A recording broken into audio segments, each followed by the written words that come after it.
In this show, the Handyman Pros interview Ryan Phelps, owner of Welcome Home Middle Georgia, a handyman contractor service in Warner Robins, Georgia.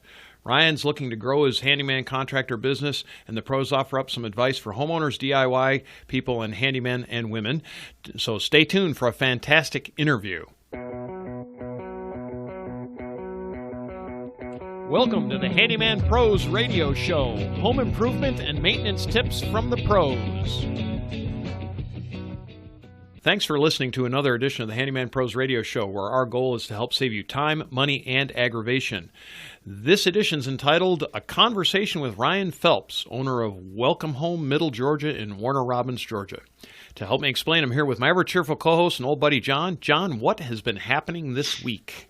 Hey, Larry. Greetings. Great to be back here. I'm really excited about the interview with Ryan here coming up. But this week I was really not doing too much actually, which gave me the opportunity to I got a haircut, which was awesome.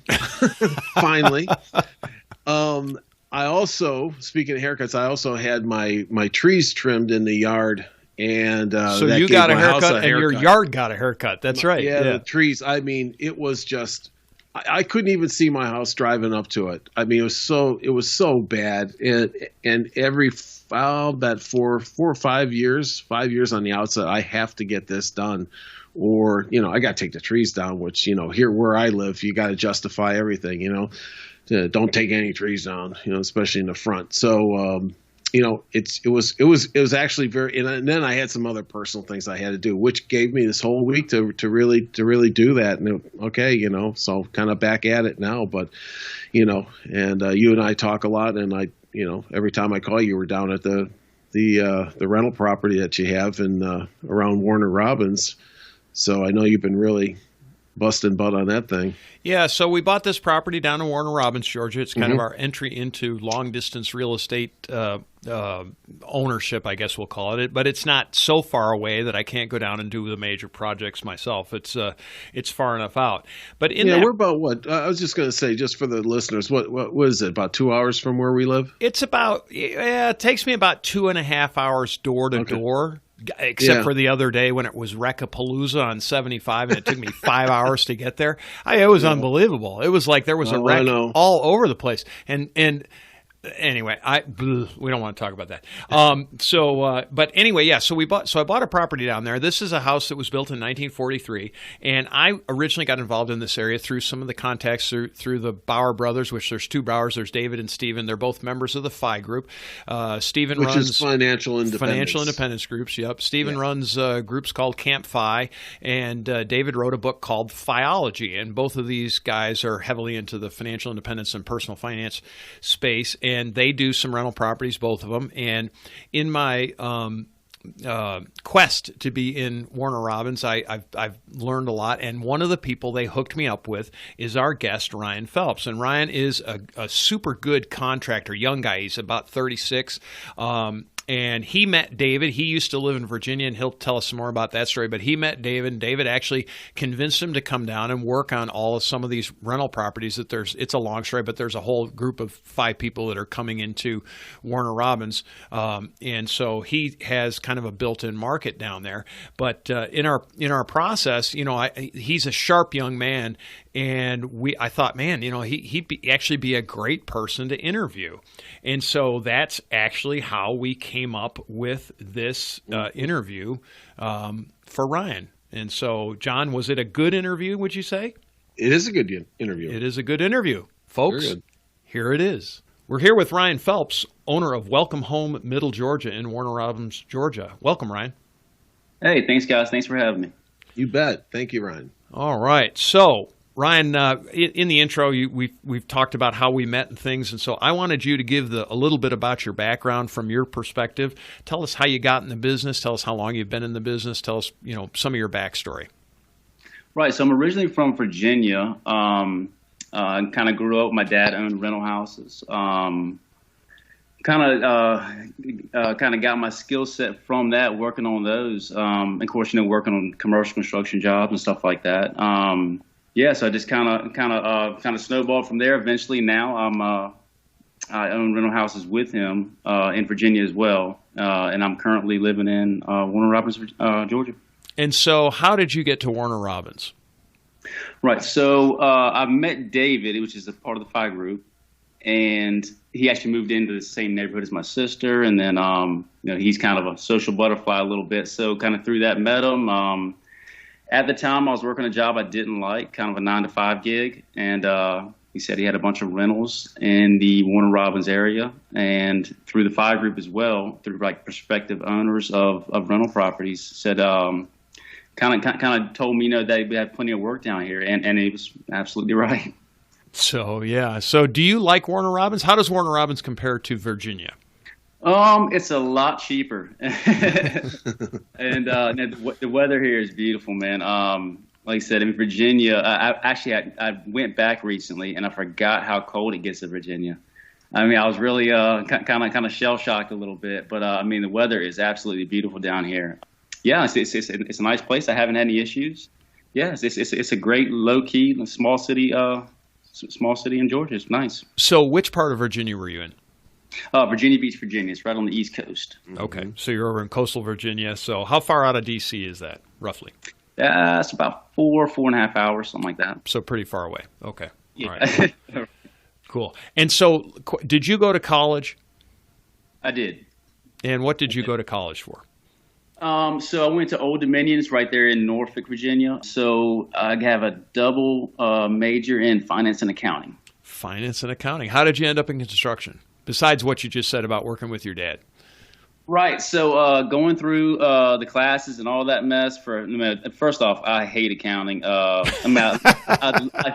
I love math, but accounting to me is not math at all. It's just kind of a weird sidestep, and I really could not get into it. So then I was 26, 27 maybe when I graduated. So looked at it, right? So my sister is in business as well, right? So and she's higher up, right? So I talked to her about it. She's like, yeah, I kind of got to put 10 years in to like get to where you're making really good money. So I'm doing the math, like 26, 27, so that's 36, 37. And I guess hindsight 2020. But I mean, regardless, I'd rather do this. This is more fulfilling for me to do construction. I just like building things. It's more satisfaction in it for me. Well, and you still get to do accounting too. Yeah, I mean, yes. Personal accounting, yeah, and accounting for the business. Yay, right? Remember, John, we weren't going to have the conversation about accounting because it's like Snoresville. Yeah, right. Yeah. That is correct. That is correct. So one of the things, so you're in this business. We were discussing this before the show, and we wanted to have kind of a conversation about, and it's funny that you're in finance and that you understand numbers and things. And so it gives us kind of this great lead into, we wanted to talk about tools, right? Because when we decided this show, we were going to have a conversation from another handyman or another contractor and talk about what we do. And then, but we always like to talk to where our listeners also can take some things away from this. And so investing in tools, and we all decided, both you, John, and I, we discussed this before the show, and we said, investment in tools is like an unlimited gig, right? I mean, you can put as much into tools as money you have because there's always a better tool, right? So, but we did want to go over a little bit just about when you invest in tools, like what are some of the basics that you need? So from your perspective, John and I have talked about this, but we want to have another guy's perspective or another contractor's perspective. Could be a woman as well, but another person's perspective on this as far as what do you need for basic tools to do a DIY project or just something, even if you're just around your house or you want to become a contractor. Basic tools. Yeah, so the super basic set, like say, just going to be some kind of impact, some kind of drill, probably a circular saw, maybe a reciprocating saw, of course, a speed square, tape measure. And I say just those things will probably carry you a little bit. There might be one-off things you can't do, but I mean, you can do a lot with just that little basic set. Of course, if you want to get more into it, you can get into, planers and fan saws and all this kind of stuff. But I mean, you really have to justify the means, right? Like justify how you're going to use it. If you're going to use this thing one time, it's going to make your job super easy. And use it one time, probably wouldn't get it. Right. So sit in the corner collecting dust. Says you. You should be in my shop. Right, and I think that's kind of the takeaway, and you hit it right there. Is that a lot of people, we get addicted to buying tools. We love it, but you're right on where you got to kind of justify it. If I'm only going to use it one time, it better save me the cost of the tool that Right. one time. At least. Yeah. Yeah. So Also with that, so one thing I do look for in tools, right? Because I mean, if I walk through the tool aisle, right? I mean, it's like a kid in a candy shop, right? I want it all, but the way I pull myself back is I really ask myself, like, what does this tool do? This particular tool I want, whatever it might be. What does this tool do that my current set of tools can't do? And if I can't come up with a good answer, then that's just going to be another day. I'm just going to have to let it go. So if I can get it done with the tools I've got and I can still provide a good fit and finish, then I'm not going to buy it. But like things like, and this is just one example, like an oscillating saw, right? That has a function that none of my other tools can do and give the same fit and finish, right? So I could cut it with a jigsaw, reciprocating saw, or maybe even a skill saw, depending on the situation, or a flat saw. But none of them do it quite as well and give like the level of fit and finish that an oscillating saw does. And that's an extremely versatile tool. You can use it for all kinds of stuff. So agreed. Yeah, Agreed. I'm glad you touched on that. Yeah. So go ahead, John. I was going to say, and that's something that's a good takeaway from a homeowner perspective, is that this is a tool that you will be using because of Ryan, what you just said, the fit and finish, and you can do things with that you just can't do with anything else unless you are just you just like working for weeks, on a particular job. I mean, this is a tool that I use all the time, and that's around my house as well. Yeah, so these are so just to give perspective to our listeners, these are multi-tools or oscillating tools where the blade moves back and forth in a very little bit, and they come in a cordless or corded variety. The biggest thing that I find to be the most advantageous about so many of the tools that I know I personally carry and or personally recommend are the ability to do multiple different jobs, right? So an oscillating tool is a great example. If you change the blade I use a carbide tip blade largely because I've learned if you don't use carbide tips and you hit a nail, it kills the blade. Done. But what else can you put on those, Ryan? You can put like grout grinders on them and things, so you can take grout out. And what are some of the other functions that you've seen that you can use that oscillating tool for?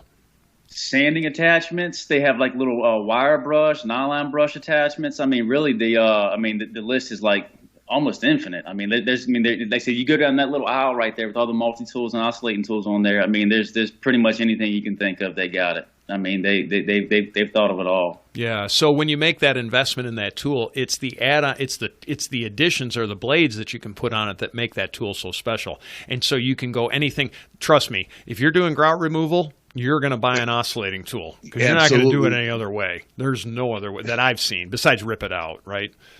Right. I mean, so that's what makes that a particularly special tool, right? And John and I have found, I know for me, like that's one of them. I find a reciprocating saw or sawzall, whatever you want to call it, to be a hugely beneficial tool too because of the number of different blades that you can get. So for me, and John and I we carry cordless tools. I know you carry a bunch of cordless tools, but what saw blades do you carry for a reciprocating saw? Because John and I want to compare notes. That's what it is. So actually, I just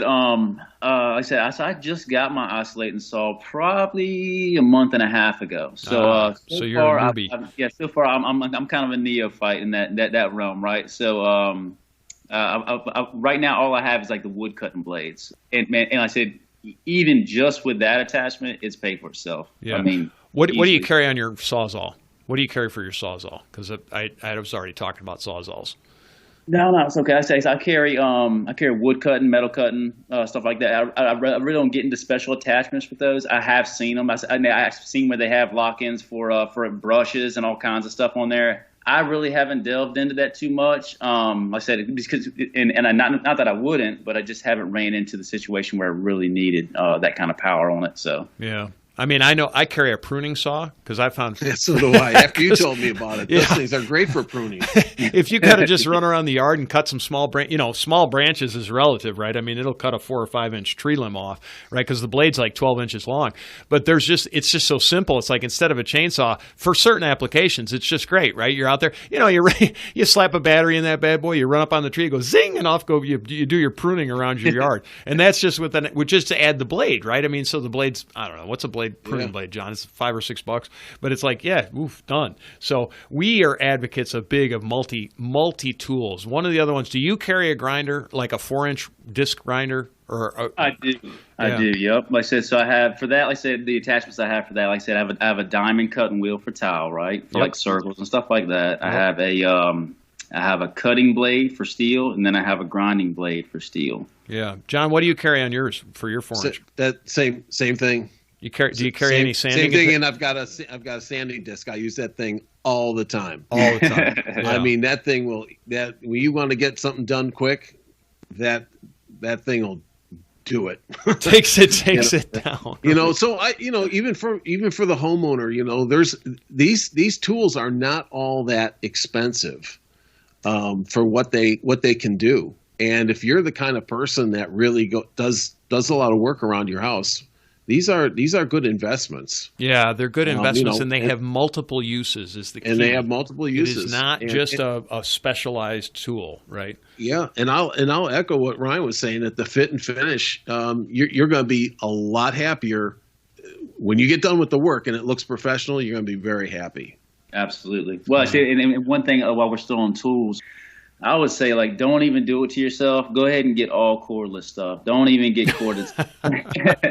Yeah. Something really big. I mean, that you don't want to buy, $400 worth of batteries for, like a huge miter saw. Okay, I might be able to see a corded one of those. But all the drivers and all that kind of stuff, I mean, reciprocating saw, oscillating saw, all that. Go ahead. I mean, the batteries are good enough at this point in the game. They're gonna work just fine. Yeah. John, does that sound familiar? Didn't we say that once? Very familiar, and I agree. I couldn't agree more. Totally agree with that. Totally agree with that. If it's your initial investment, buy and understand it's the batteries that matter. So try to stick with one battery type. So generally that's a brand. It's usually one. If you stick with one brand, you basically can use the batteries in any of the tools that you have. And so look at the brands, and that's all a personal choice. That's all just what do you think versus your budget and that kind of thing. So. Yeah, cool. All right. Outstanding. So we had in our initial conversations when we were talking beforehand, one of the challenges that you had been facing, Ryan, was just a little bit about marketing. And so we wanted to discuss a little bit about marketing, about what you're doing now. And the reason that we wanted to have this conversation was to talk to our listeners, our homeowners, basically, that they understand where to meet people in the marketplace, right? So how do you get your name out? How do people find you? And what are some of the other things that maybe people aren't paying attention to? And if you, because you're significantly younger than John and I, and so we understand that you might not know kind of quote as much as we do, if you want to call it that. So we wanted to have just a rough discussion of marketing from the standpoint of how would somebody find us? What do you do for marketing versus, and then John and I have some things that we do, but what are some of the basic things when you try to gain new customers? Now, you've already said that most of your customers are coming from word of mouth, as it were, and from a network that you've set up, right? So through David Bauer, you have this. It's David and Stephen Bauer, they're both Warner Robins legends in the FI community. And FI being financial independence. Financial right? independence, yep. In the financial independence, and we'll put some links and stuff for their stuff that they've got out there. So if you want to learn about financial independence, we can go down that road some other day. But they've set you up with that network, and so it would be tough to get a hold of Ryan any other way from what you've told us. Is that a correct statement? Yes, sir. Okay, so let's kind of spin it into the challenges. What are your marketing challenges? And then John and I will kind of spin it out to be, what's good for people and what might help you as well. Really, it's just getting, so it depends on which way, right? So I've tried Google a little bit, and I've got a couple of jobs off of that. But and anybody who's used Google, I said, knows that it can rack up pretty quick. They charge per click or whatever it is, right? So you can run through some money real quick that way. And then the jobs might not justify the means, right? So got to kind of play that game. Do have business cards and flyers and stuff like that. But like I said, really for me, it's probably just, like I said, getting boots on the ground, right? I mean, really just, I mean, and right now I'm very fortunate that I have enough work. Actually, I have more work than I can handle at the time, right? Mm-hmm. But like I said, just getting out there, just finding the time to, pass out business cards, go to Lowe's, or I mean, there's several businesses that have like little areas where you can put your business card, right? And stuff like that. Of course, right now I don't currently do Facebook, and it's probably because I'm lazy, I guess. Like I said, well, I mean, really, honestly, the answer is just haven't had to. Like I said, just had so much, and I kind of asked myself, why should I at this point? Like I said, and again, this might be a one-off situation, but at this point, why would I, try to get more leads that I can handle? I mean, basically to tell people no, right? Or like I said, just jack the price up, which. I said, I mean, jacking the price up is fine, but to a certain point, it becomes unethical, right? So right now, I mean, I really haven't. Like I said again, I just, like I said, probably in the last month, just kind of got back in full swing with my company. I was working for a general contractor here in Warner Robins, and doing this on the side. But now I'm kind of like putting full force into this. So I'm sure I'll be facing some challenges. Like I said, and I'm sure you two guys can expound on that a little better. Well, I would, Ryan, I would say that you're dead on about this. I mean, it's a capacity issue. You just don't have capacity for more business, and at some point, when this is how businesses grow, and we'll talk about that later. But, at this point, when you have this much business and work, that you really don't concentrate on marketing and those kind of things. I think. When you do have some holes in the schedule and you need some work, that's, I think, from the homeowner perspective or other people that are looking for handymen, you just gave a tip out there where you can find good people. There are places that, you can hang your card and things like that, or you run into people, right? And because it's the word of mouth. And that's generally what I think, Larry, I think you'll agree.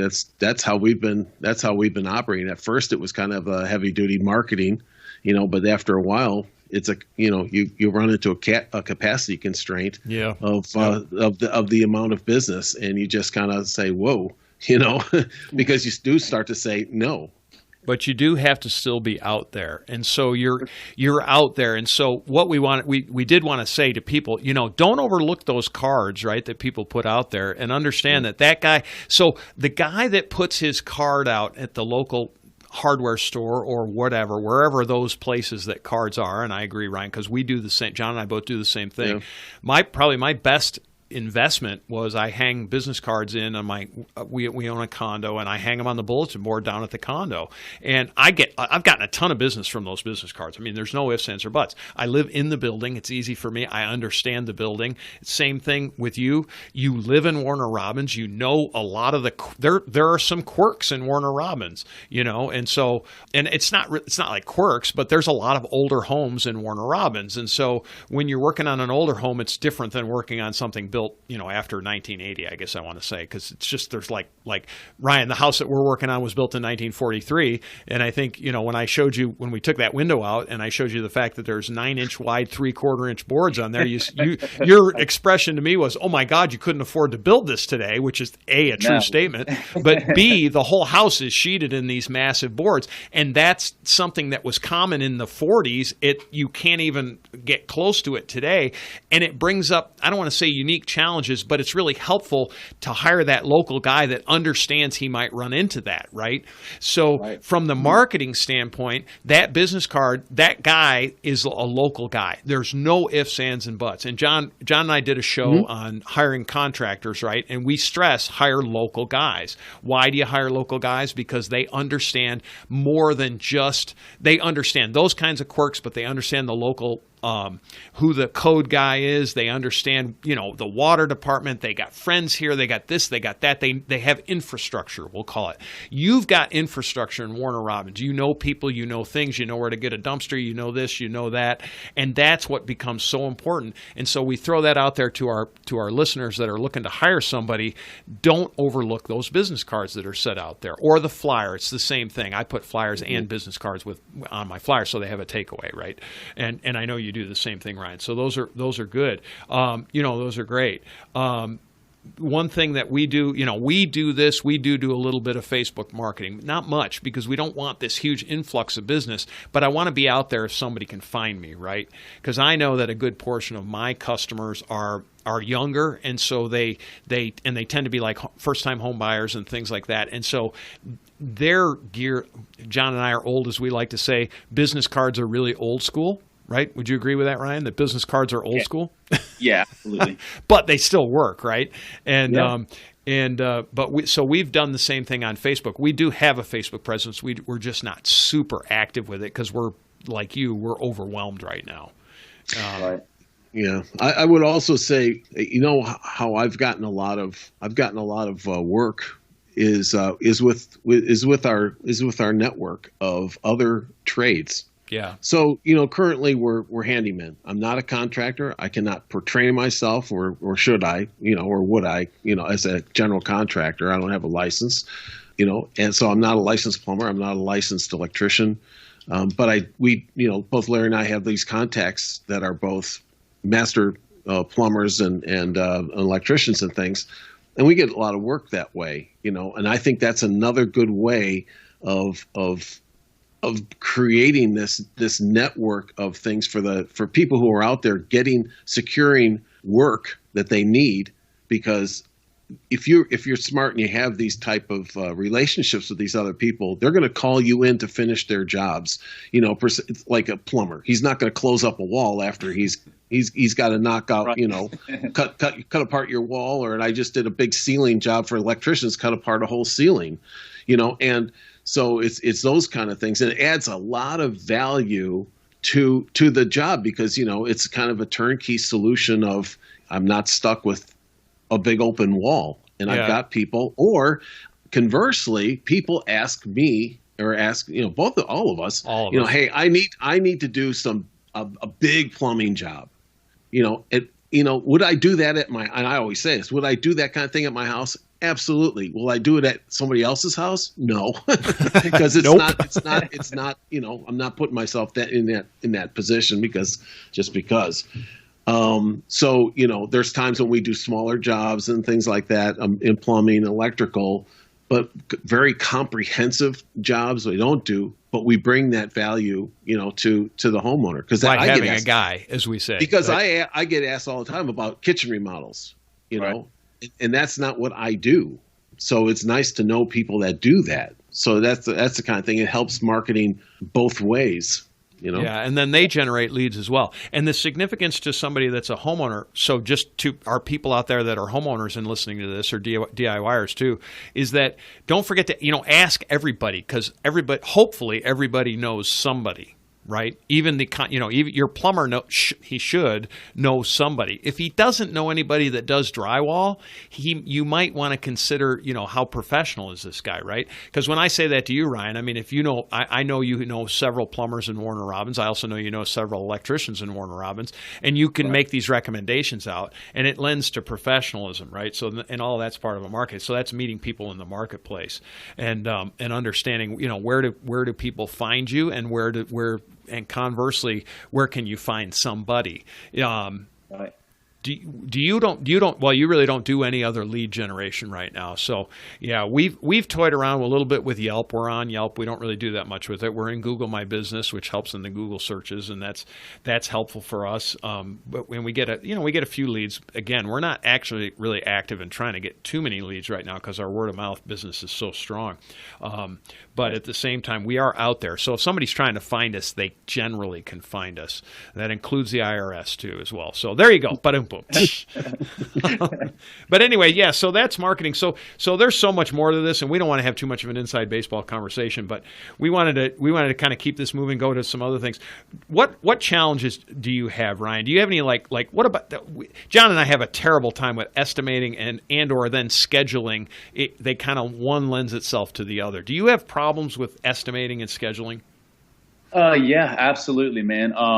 It really depends on like the scope of your project, right? If you're going to do work on a brand new house, it's not too difficult, right? You can pretty much see what you got. But if you're going into an older house, like you said earlier, a house from 1943, there is no telling. I mean, depending on what part of the country you're in, it could be A to Z difference in the house. I mean, Oh boy, is that the truth.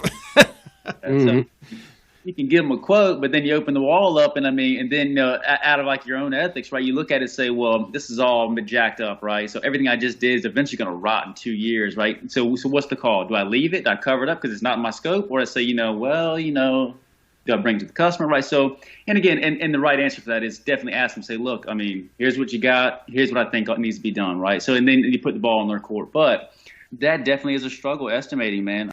I say in general, what I've done is give a low quote and a high quote, right? And you pray that the high quote comes. Pray. Yeah. Right. But or like I said, and if the customer is up for it, an hourly rate is is super beneficial to the actual worker, right? So if you're doing hire work for somebody, it's super beneficial to charge by the hour, right? But you have to be diligent as well, right? You don't be out there taking 10 smoke breaks, within an hour, So there's a double-edged sword for everything, I guess. Another struggle I've been through is labor concerns, right? So anytime you have a job, right? So if you bid out a $10,000, $12,000 job, right? You're going to need somebody else to do this job in an appropriate span of time, right? Yeah, I can do it all by myself. It's going to take me 3 months to do it. It should take 2 weeks, So when you hire somebody, right? So those kind of struggles I've ran into, right? So, and it may just be for this particular area, just for this job market, I guess, I don't know. But have a hard time finding people with license, people that want to show up, people that want to work when they're there. And then, never mind the skill set side of it, to find somebody that's really, that really is in tune with what you're doing. So,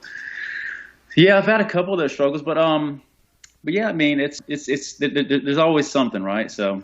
Mm-hmm. And when you talk about those kind of projects, Ryan, we were, I as I understand it, you do kitchen remodels and things like that. Yeah. Can, it's generally what? How long does a kitchen remodel take? It really depends on lead times for countertops, depending on how fancy they want to get. But if you're gutting a whole kitchen, you figure 2 to 3 weeks probably. That's what I thought. Yeah. Yep. Exactly.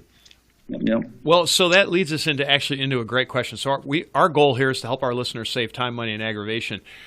If somebody wanted to do a kitchen renovation, can you give us a tip that would help our listeners, that would really give them, some advantage? So say they want to redo their whole kitchen, right? And they're going to, cabinets and all, basically walls out, maybe even plumbing. I don't know, but that's whatever. Give us a tip on doing something. Give us like maybe 2 tips. John and I, we're big on planning. So we always tell people, basically have a really good idea of what it is exactly what it is you want to do, and then talk to your contractor. Because Ryan, you've had this experience. Change orders are they a good thing or a bad thing? They're a nightmare, actually. Yeah, there you go. Yeah, they're pretty bad. But like you said, you actually hit it right on the head, right? With a kitchen remodel, there's a couple different things you can do, right? So with a very little amount of vested effort, right? Just get on YouTube, get on Google, figure out how to shut your water off, stuff like that, depending on how extensive the remodel is going to be, right? So you can do the demo yourself, right? So depending on how big your kitchen is, scope of project, all that stuff, you can save yourself, a good chunk of money by doing the demo yourself. And of course, if you're mild, you have a somewhat decent skill set. You don't have to really be a professional. It's more or less unskilled labor, right? That painting. Take your own cabinets down, your old ones if you're going to replace them, and that whole thing.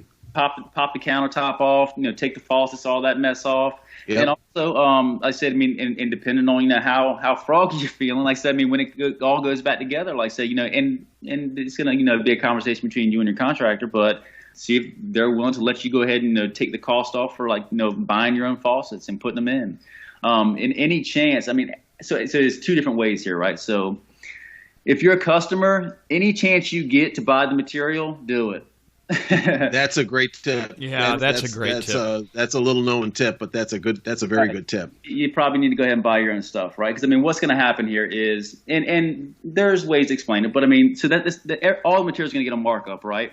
and it deserves some kind of markup, right? So for the gas and effort and loading up and unloading, all that, Sure. so it's all got to be paid for. But if you get your own material, that's another way you can save, right? So, and on the contractor side, I mean, you definitely want to get it. So I mean, it's two different ways, right? So if you're a contractor and you're doing the work, you probably want to get it because you know exactly what you got to get. And you know exactly how much you got to get, right? So it's nothing like running, 2 foot short on base, like, what am I going to do here? So, I mean, it's kind of, I mean, it depends on what angle you're coming from, right? So, yes, I mean, like I said, there's a lot of different ways you can save, especially for like kitchens and, and bathrooms and stuff like that. Generally speaking, in a house, kitchens and bathrooms are the most expensive.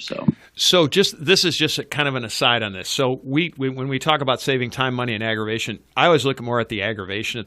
I mean, there's money, yes, and time too. But as a contractor, is it helpful to you? And I know my answer, but I'm going to ask you: is it helpful if the homeowner has the materials on site ready to go? Does that help you?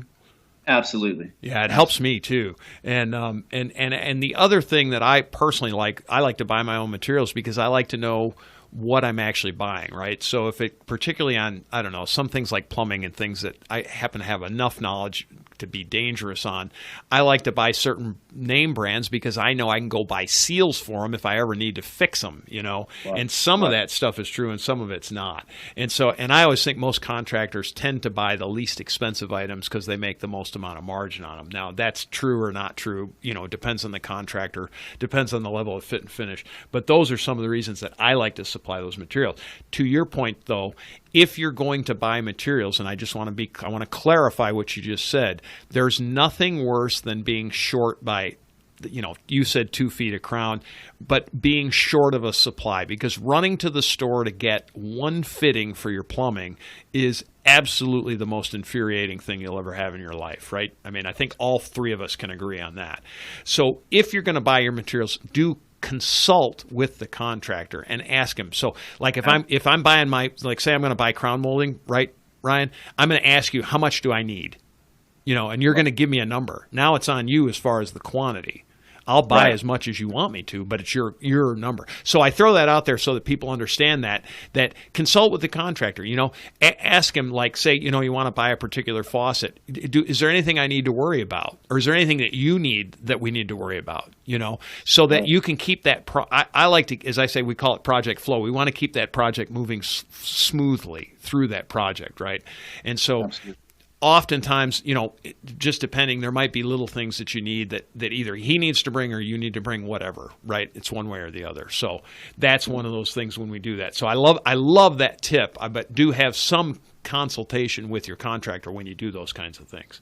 So, and awesome. I did hear also, Ryan, what you brought up is a good point, and that is the lead time for some of these materials, like countertops. Right, absolutely. If something's going to hold you up, that's going to hold you up. Yeah, absolutely. So, I mean, I've built a bunch of different detached garages and pool pavilions and stuff like this, right? I mean, it depended on, how fancy they got. Another big item was like garage doors. You wouldn't think it, right? Just regular old, just roll up garage doors. That's about a month lead time. So, Steve, these are great tips that people need to, this is a great takeaway for people, because you should consult with people like yourself there to talk about this, because a lot of people don't understand how long some of these things do take. Hey, I want to put my, I want a new kitchen. And if you haven't ordered your countertops or you don't know what you want, that can really hold things up. Yeah, absolutely. I mean, first off, I said, I think Larry said it, definitely know some small things are fine to change. I mean, but I said definitely know within 95% confidence of what you want. I mean, don't get to, the day before the backsplash is going in and say, well, I like this one and I like this one, ugh, dude, no. Yeah, right. Yeah, don't do that. Yeah, don't do that. That's a good tip. At least 2 weeks notice, like I said. So meet with the contractor at least 2 weeks, preferably 3 or 4, right, before you want to start the project. That way, if there are any items with lead time in there, he's got time to get it done, to order everything and, to kind of schedule it out. And then, of course, if it's a quick fix or something you need done right now, or if whatever, for whatever reason, the time isn't going to work out later on, for sure, call them when you call them. But I mean, if you can, I say give them 2 weeks notice. I think this is a great conversation. We could do a whole show, and maybe we will at some point, about doing a full out remodel of a kitchen or a bathroom, because you just don't call somebody up and say, hey, by 2 weeks from now I get a new bathroom or a new kitchen. Right. You mean you can't get it done today? I don't understand. Right. What? Yeah, get to bring in the sledgehammers. Yeah. And, well, I kind of figured you have everything torn out and put back together by now. Just got here 30 minutes ago, man. All right. Well, I think that's going to wrap it up for now. Ryan, we'd love to have you back on the show, but one thing we'd like to ask is, how can people get a hold of you? Through my website, welcomehomemiddlegeorgia.com, or you can email me at welcomehomemiddlegeorgia@gmail.com. All right. We'd like to say thanks, Ryan. Thanks for being on the show. Hey, thanks, guys. You bet. Thanks, Ryan. All right. Well, I'd like to thank Ryan for being on the show. John, what are some of the key takeaways? Yeah, I want to thank Ryan too. That was I really enjoyed, as I do with most of our guests, meeting him and talking to him. Yeah, everybody has a wealth of knowledge. You take away stuff all the time from everybody you talk to. I just love to network with people and talk to them, and Ryan is no exception. I think I took a few things away from the conversation, and some of the things that we've talked to before. But one of the things is that as he started in this business, and he knows very well that we're all kind of tool junkies, and we'd love to have all the tools, and I know a lot of people out there listening would love to have all these tools, but you have to be really smart about investing in them, and we are very cognizant of that ourselves, and we, as Ryan was stating, that he's looking at tools and he really wants something, but he's like, if I'm not really using that thing, or I've got something else and it doesn't have a multiple purpose, I'm going to wait. And I think that's really good advice for people out there. And of course, we did talk about a couple tools in there during the conversation that really made sense for everybody to really have, if you're doing any really DIY. Because they're multiple purpose, right? Because they they're do multiple so many purpose. different jobs. Yeah. And it just gives you a much better fit and finish, as Ryan would say. Yep. And, just a job. And like for me, when I get done with a job and I look back, and it looks really professional, I'm really happy, instead of hacking away at it, with tools that really just barely, get the job done. So, if you listen to our caulking show, you'll understand how to fix those problems. Anyway, sorry. Right. Do your best, caulk the rest. I think that was the one. I think number two is in a couple of parts. The thing that I took away from it was really how to find a handyman. And we were talking about the marketing and things like that. But on the side, for the people that might be listening that are not handymen, it's really valuable to know where to find people, because a lot of times, as you heard, that we don't really advertise a lot. Now, there are people that do advertise a lot, but the people that are, of course, we're all busy, but we all always get some kind of, holes in our schedules and things like that. And really good people can be hard to find. But how do you find them? And there are places, like we had talked about in the show, is places in like big box stores that they'll let you put your cards on. You might bump into these people. I've bumped into people in the parking lot of Home Depot or Lowe's or some of the other big box places. And you get to know people. And, you can make some pretty intelligent decisions after, taking a look at what their truck looks like, so on and so forth. But that being aside, it's really how to find these folks. Yeah. And the other place, the other thing is that, Larry, just like what we do, is we network with people, and we love to network with people, good people, the plumbers, the electricians, HVAC people, things like that, where, from a marketing perspective for Ryan, is that these people will give him, throw him some leads and business, and vice versa, because we get asked. And if you have a good network, it's really valuable for the homeowner to know people that have a good network. How do you network, John? You basically ask, right? Hey, do you know anybody that? Right? Right. Exactly. And, I really think that the plumbers and electricians that we know have a peace of mind that, when they have an answer for when they tear apart walls or things like that, that they have some people that they can call in to fix things like that, to do that part of the job that can't be avoided, on their side, but they just don't do it. So it's really good, I think, from a professional perspective, that the homeowner has somebody that has a network like that, and it's very valuable. And I think the last thing I took away, which like I mentioned maybe in the show, is that we could do a whole show on is the tips about, and Ryan does a lot of this, is kitchen remodeling.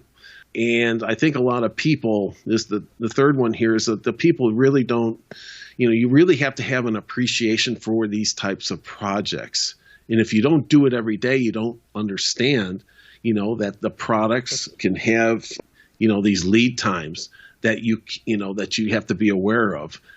Like we talked about, kitchen countertops is a great example of it. Yep. That you really need to start to map these things out and buy them, in advance, because you are, it can take 2-3 a month sometimes to get these things. He mentioned garage doors take a long time. He also mentioned how to save money, during this. So if you go into it, it's like, take down your own cabinets. Do the demo yourself, right? I mean, he said basically do the demo yourself if you can. Yeah. It's not that difficult. It's unskilled labor, to quote him, and it's true. It's really unskilled labor. Right, and you're going to be faced with, you're going to have to get a dumpster anyways. So the dumpster or something's going to be there, right? So you can take this upon yourself and get that done and save a lot of money, because they're just going to bring in guys just to do it, just to bust it up anyways. Right. And then he also mentioned purchasing products, but he did say, well, I guess we said, but he said it as well, is consult with your contractor when you go to purchase the products, make sure, especially for quantity. Right, especially for quantity. Absolutely, because you're right, and for quantity, these guys will absolutely know, how much of these things, whatever it might be that you need. But that is another good tip to save money, is to purchase your own products, your own countertop, your own faucets, things like that. So those are my takeaways, and good ones they are.